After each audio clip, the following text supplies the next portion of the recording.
आज की इस कहानी के जरिए आप जानेंगे कि हमारी जिंदगी कितनी कीमती है और हमें अपनी इस कीमती जिंदगी को किस तरह जीना चाहिए। एक बार की बात है, गौतम बुद्ध अपने शिष्यों को जिंदगी से जुड़ी अच्छी बुरी चीजों का ज्ञान दे रहे थे। सभी शिष्य उनकी बातों को बहुत ध्यान से सुन रहे थे। उन सभी में एक शिष्य ऐसा था जिसे प्रश्न पूछने की बहुत आदत थी।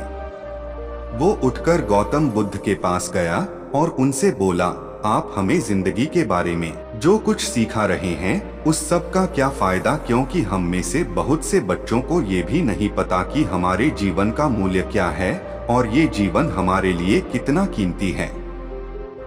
पहले आप हमें ये बताइए कि इस जीवन का मूल्य क्या है। अपने शिष्य की बात सुनकर गौतम बुद्ध अपने कक्ष में गए और एक चमकता हुआ पत्थर का टुकड़ा लेकर आए।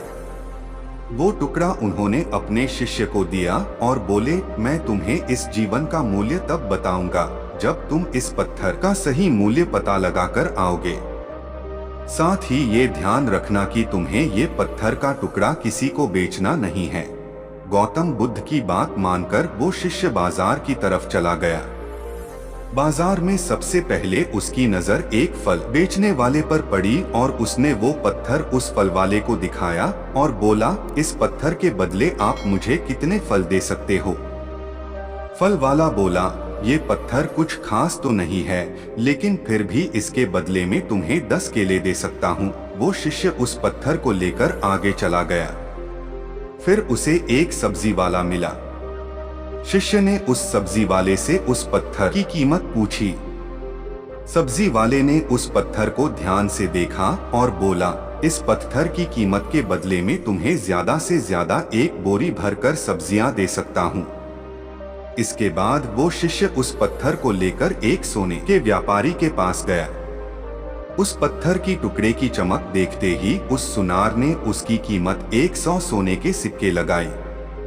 शिष्य ने वो टुकड़ा बेचने से मना किया तो वो सुनार उसके बदले 200 सोने के सिक्के देने को भी राजी हो गया, लेकिन शिष्य ने वो पत्थर नहीं बेचा।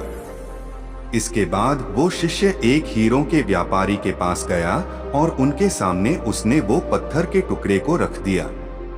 उस पत्थर को देखते ही हीरों के व्यापारी ने एक साफ कपड़ा बिछाया, उस पत्थर को उसके ऊपर रखा, फिर उसकी परिक्रमा की और हाथ जोड़कर उस पत्थर को कपड़े में लपेटते हुए वो बोला, तुम जिसे मामूली पत्थर समझकर उसकी कीमत पूछ रहे हो, असल में ये एक बेशकीमती रूबी है।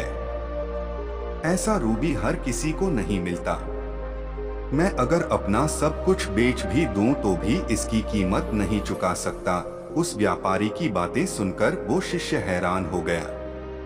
वो दौड़ा दौड़ा सीधा बुद्ध के पास आया और उन्हें उसने जो कुछ भी बाजार में हुआ वो सब बताया। उसकी अचरज भरी बातें सुनकर गौतम बुद्ध बोले, तुम्हारे सवाल का जवाब इस रूबी की कीमत में ही छिपा है। हमारा जीवन भी एक रूबी है, रूबी की तरह ये भी बेशकीमती है, लेकिन हम इस बात को हमेशा नजरअंदाज करते हैं और अपने जीवन का मूल्य नहीं समझते। हम दूसरों को देखकर और उनके जैसा जीवन जीने की कोशिश में अपने जीवन की कीमत को कम कर देते हैं। हम ये सोचते हैं कि हमारी जिंदगी की कीमत वही है जो दूसरे हमें बताते हैं, लेकिन ये बात हमेशा ध्यान रखना कि सामने वाला अपनी हैसियत, बुद्धि और अपनी समझ के हिसाब से तुम्हारी कीमत लगाता है। दोस्तों, अगर आपको वीडियो अच्छी लगी हो तो हमारे चैनल को सब्सक्राइब कीजिए। आगे हम आपके लिए इसी प्रकार की वीडियो लाते रहेंगे।